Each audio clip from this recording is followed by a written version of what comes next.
Everybody, hello. I am Patricia Angelin, and you are at All the Feels with Alba Technique. And once again, I have a little bit of trouble with the Instagram going live. I hit the button and it does not work for me, but I think we are. Okay, I see somebody has joined and said hello. So we're safe, we're here, we're on. And we have quite a question that has come in. It is something that I'm hoping to address very practically for you, but because the question that came in last week that we didn't get to is so big, I may need to do a follow-on the Facebook Live next week at the same time. And that question is, men and women, laddies and germs, dealing with an emotionally reactive coworker. Oi, oi. I mean, as a grown-up, sooner or later, you're going to deal with an emotionally reactive coworker. It just can't be helped. There are reams of self-help books written about by psychotherapists from, dealing with difficult people and all this sort of thing. And indeed, many of the organizations, corporate type organizations, have everybody take a test you may or may not have heard of. If you haven't heard of it, it's a good thing to have heard of. It's called the Myers-Briggs. And I think it started out in like the 1950s, and now it's a mother-daughter thing. And what the Myers-Briggs does is it's not an IQ thing at all. It's more of a social favored ways of dealing with it. And when you take it, if you take it through a psychologist's office, which I certainly, if those, those of you who can get a prescription to go to get that, it would be fabulous for you to do if you have a difficult coworker that you are dealing with. Because let's face it, we don't have control over anybody else. So the buck always comes back with, if I, Pat, have a difficult coworker, how is Pat going to handle that? In a way, no matter what the egregious behavior on the part of the coworker is, it comes down to how I am reacting to it, how it's affecting my work in the situation, and whether I am doing something without meaning to contribute to the reactivity and just making the situation worse. So, Callie, it's really annoying. I just, as a sidebar, I have to look at myself because I'm going to address, as a sidebar, as I said, the elephant in the room. You can see that my eyes are quite puffy, and it's not all old age in this situation. I am puffy, and it's because I had quite an emotional blow in regards to family last night. And it was very big, and it's a very great sorrow. So if those of you who do know me, have met me, and are sensitive persons in certain ways, and I know a couple of you are, that's what I'm dealing with. So please don't be concerned. It's all going to be okay. I am not pushing down my own emotions. I have been dealing with them. I am working with it, and I will hope to act as we are going to talk about how to act in the situation of a difficult coworker. I'm going to look at the question again so that I'm really fresh, because the question that was asked last week is really multivalent. It has a lot of layers to it. And so the questioner said that there is a problem watching the coworker be in an easily triggered space. Now I want to respond to that first phrase, and then we'll go phrase by phrase with it. One of the difficulties of all the self-help books and, 60 years now of more and more people having had therapy is that we're all using lots of words. Triggered is a very chic word right now. This triggers me. No, I'm not comfortable with that. Well, that makes me uncomfortable. No, I don't feel safe. We really are. We have become a bunch of wimps. When, as Helen Keller said, and, this is a girl who had a disease when she was, I don't remember what it was, when she was like 4 years old. So she was born seeing and she was born hearing. But then she had this disease and she could not speak and she could not hear. So she was deaf and she was dumb. And she was an angry little kid until the right teacher came to her her wonderful teacher, as she called her always.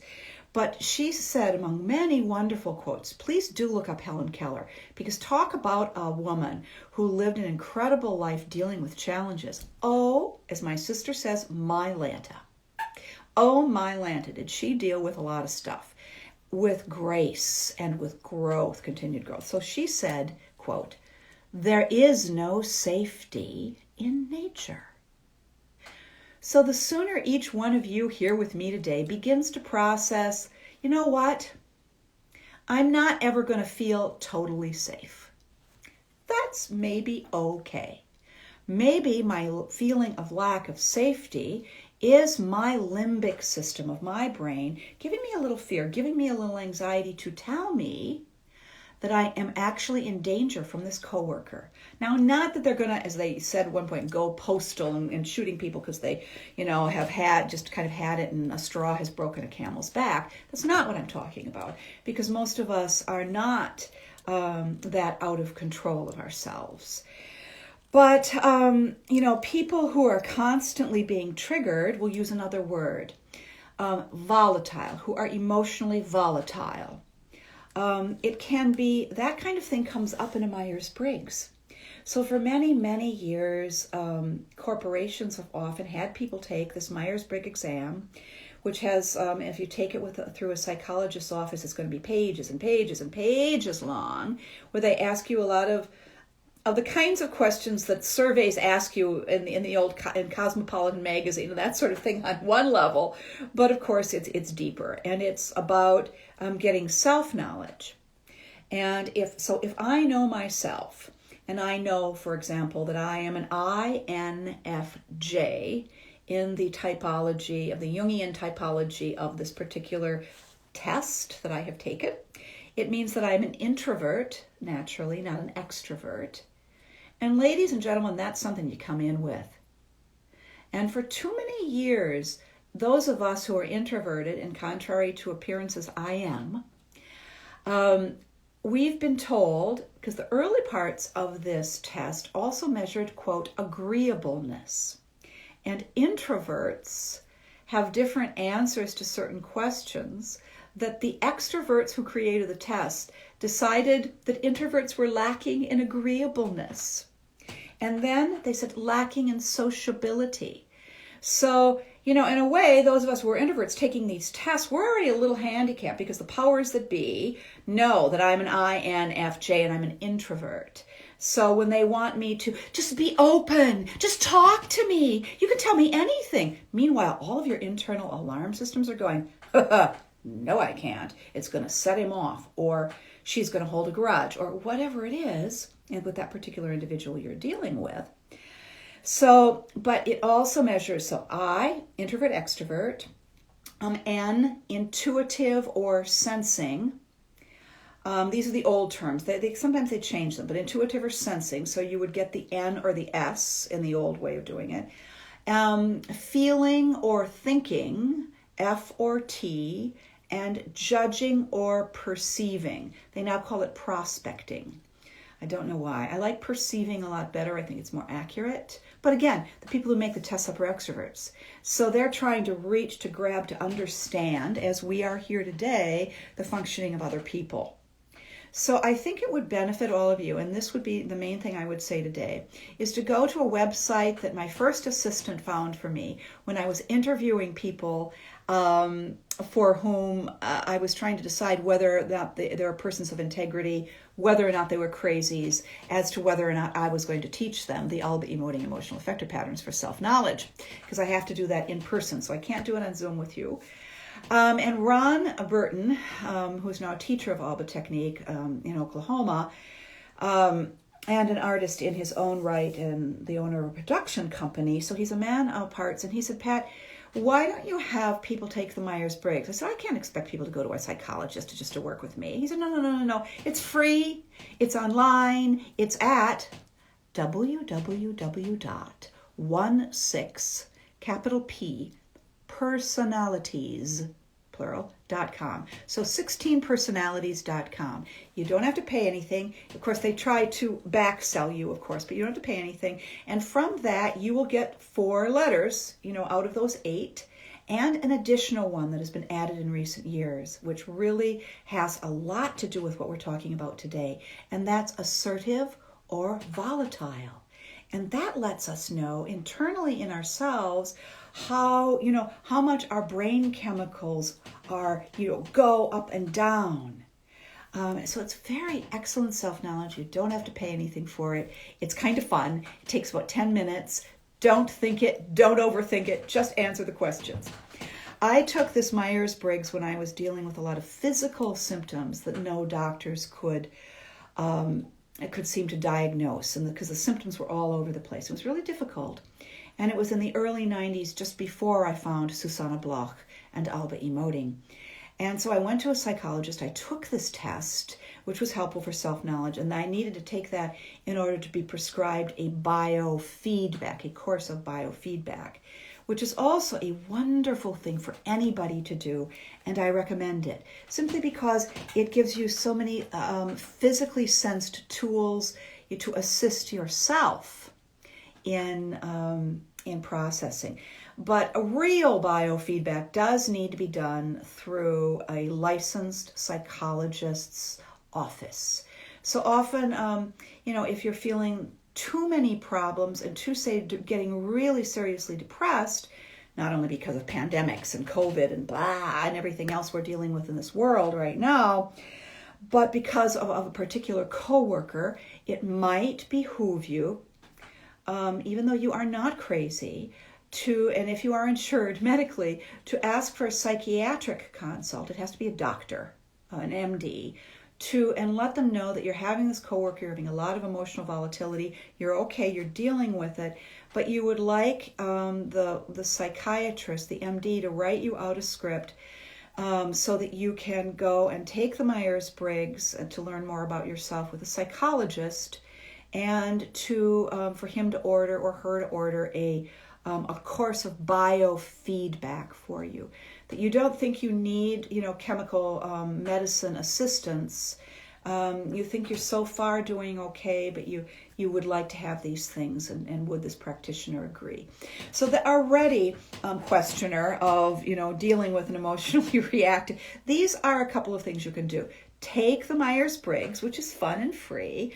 Think about, how reactive you are and over how much time you've been having to deal with this difficult person in your office.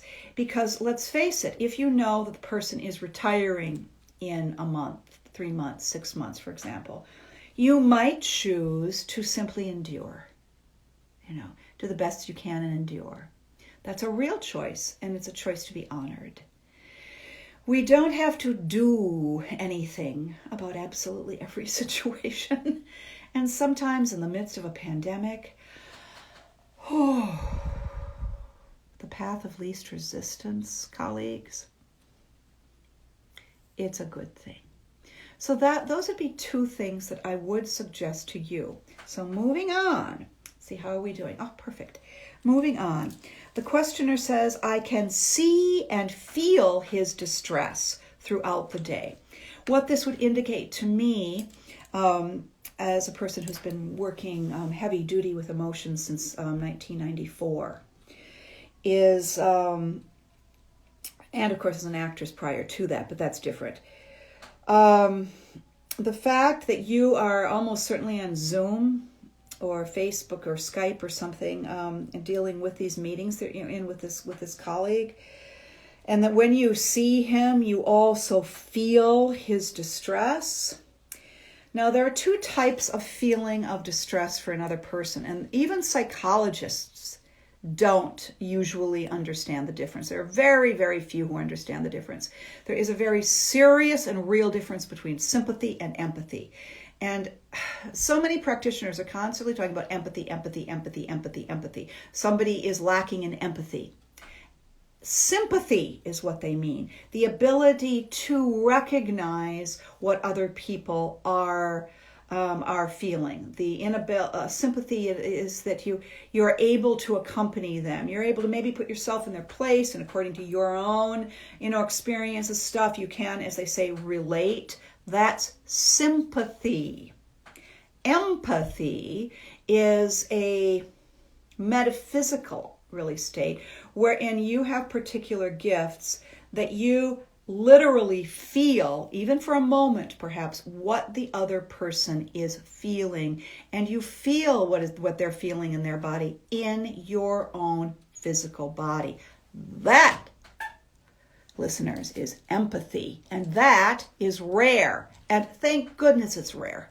If everybody was running around literally feeling, say, somebody else's sciatica, it's a very, very tough thing, because people who have that particular sensitivity, and I address it because I think that it's an important thing for you, listener, who asked this question, to ask yourself, is what I feel with my coworker sympathy, or do I feel it in my body, or what's the combination? I think what's the word I want? I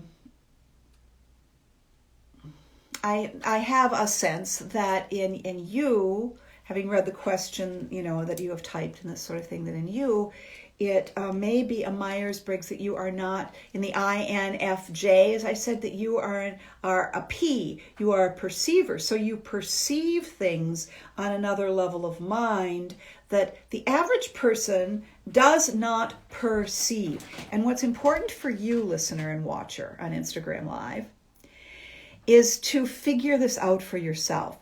There are people who can help you. I would be one of them, but only one of them. You kind of need a team. So take the Myers-Briggs. I'm going to become like ad nauseum on this. Take the Myers-Briggs for yourself tonight, just so that you can do that, and it's fun. And if you choose, you can let me know, what the letter results are and what the percentages are. It will give you percentages. When I first took the Myers-Briggs in like 1992 or 3, it's very interesting because I did not change letters, because I clearly took it accurately. But I, over the years, and working with Alba emoting and creating Alba technique, have gradually changed my percentages, which have come more in alignment. So I'm still always what I was, but the percentages of how much introversion and extroversion, how much thinking and feeling, how much judging, and also people who work with me find that their natural volatility, the ups and the downs, decrease and become more manageable. And that's one of the beauties of that particular work. So moving on with this question. So those are specific things. So you're looking at him and you're feeling what's coming out, and you have to figure out what's his and what's yours. And once you figure out what's his, that's when you're free to begin creating your boundaries. Your boundaries. Creating boundaries is a very, very healthful and health-giving thing. And one of the difficulties with very caring persons, which the questioner is, you don't want to further upset the person. You don't want to make the situation worse. You certainly do not want to trigger this person. You want to assist this person. Well, you have to accept that you may not be able to. If it's a true triggering, in the way that psychologists who deal specifically with trauma it's having to do with traumas, large or small trauma, or traumas in this individual's life that the individual clearly doesn't have control over. So how the heck are you going to have any control over it?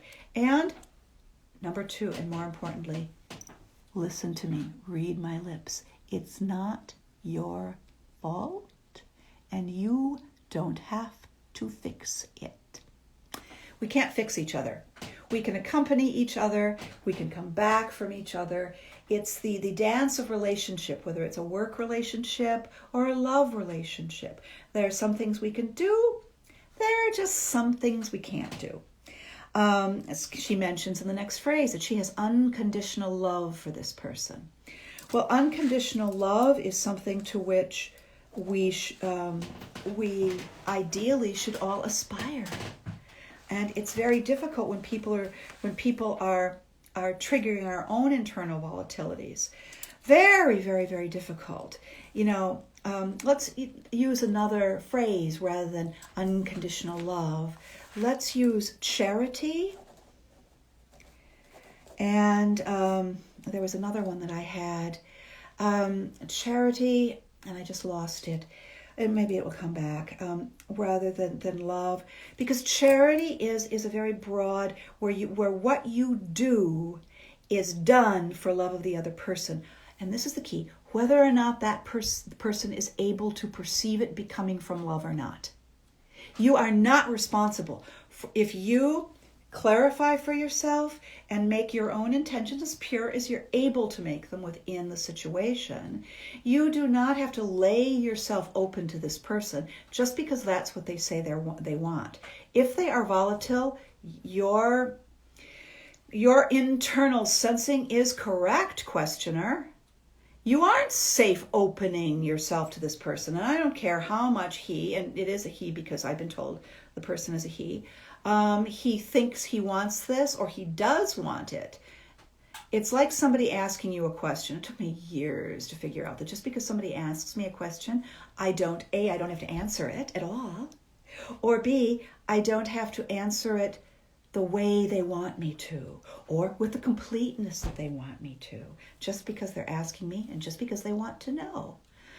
Do they have a right to know the information they're asking for? And I would submit to you, questioner, that this person does not have that right. She then goes on to say, I have to switch how I speak and what I speak about. Well, in order to protect you and the work that you have to do with this person, yeah, you may. So you may need to deal with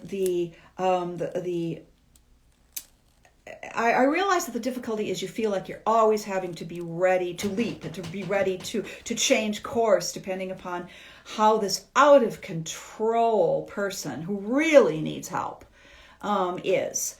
But unless you yourself are a supervisor or in a chain of command hierarchically, there isn't much you can do about that. It does put you in a catch-22 situation. So you really have to be dealing with yourself and how you are reacting and how you are responding so that you can continue to do your job with the consolation emotionally and intellectually both of knowing that you are doing all you can and that you are doing your work really well, despite all of the, shall we call them, stumbling blocks and roadblocks and everything that this person's volatility throws up. The questioner then says that she feels resentful, and because there's a cause and effect of this. This person is messing with your biochemicals by his reactivity. We have to call a spade a spade. He is. And you know what? Good intentions sometimes don't have anything to do with something like this. I don't care how well-intentioned this guy is. He is doing damage with his volatility. He is making everybody else go along with whatever it is. Shoot. It says it's low. Okay, so I'm plugging it in. I've plugged it in, and hopefully it will not take me away from you. So yes, I think your feeling of resentment is natural. It's another way your limbic system is helping you figure out how to act, because resentment is completely appropriate at this. You don't want it to fester. You don't want it to become bitterness. It is a way for you to know that, yeah, you need to do something about this so that you don't continue to be resentful of this person. Because you're having expectations of him that he is, quite simply too wounded to be able to fulfill. What is happening to him, how it affects our work day. Well, unless there are other coworkers who are having their own aspect of knowledge of his reactivity, and you could speak privately to them with some safety as to what you can all do to assist him, since so many things are bothering him right now. If there is somebody else in the team, because it's getting in the way of serving the people we are here to serve. If our own we can call it personality problems because with him it is.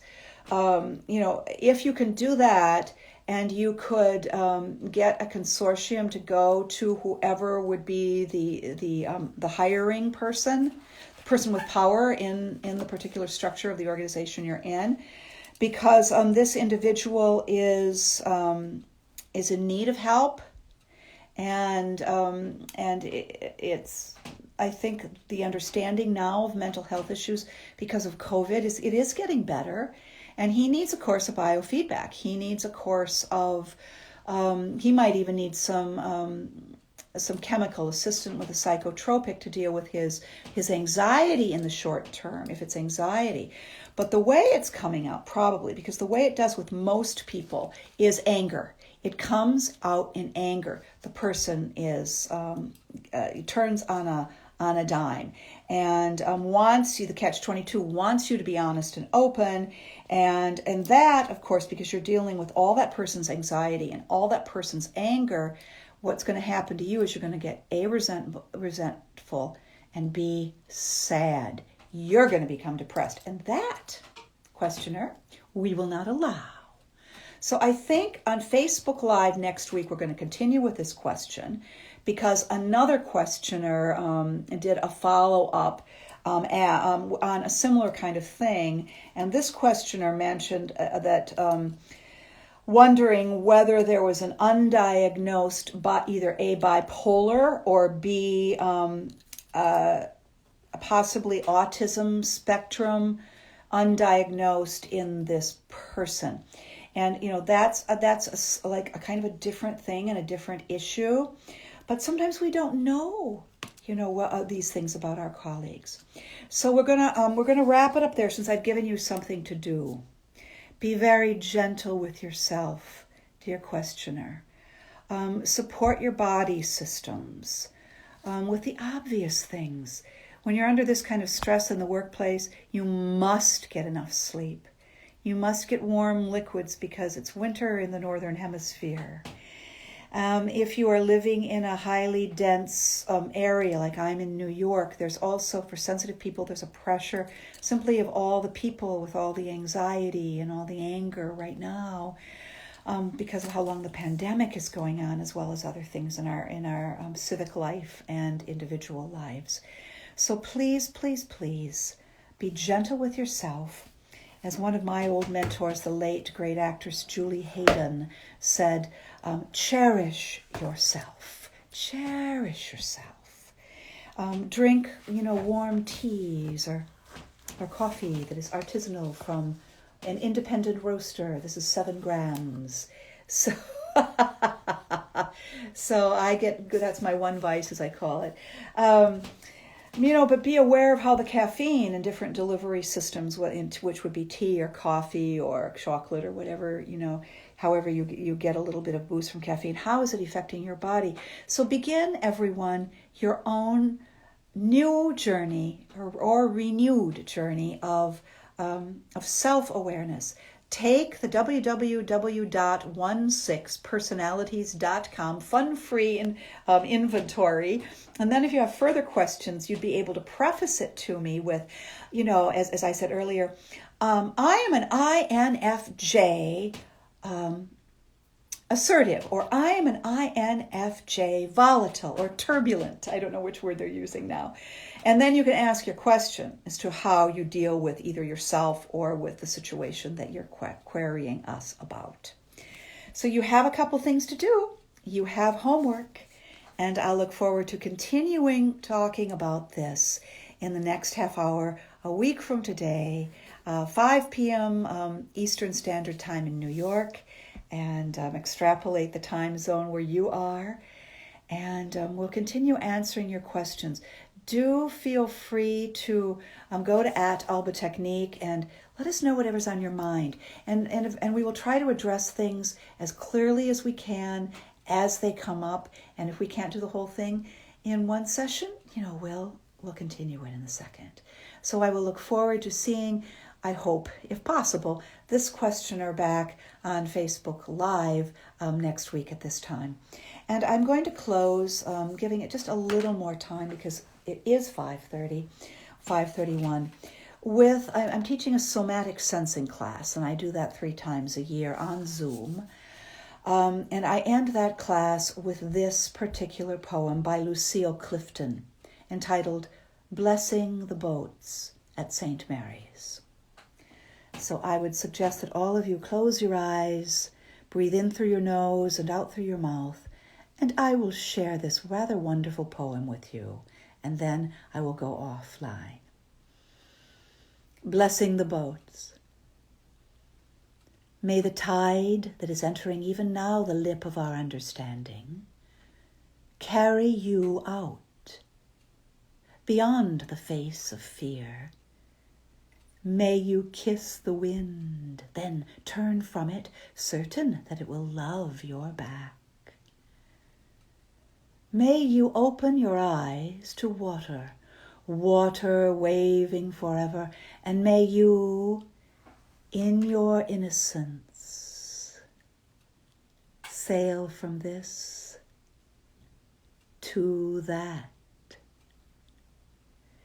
Thank you for being with me, and bless you all.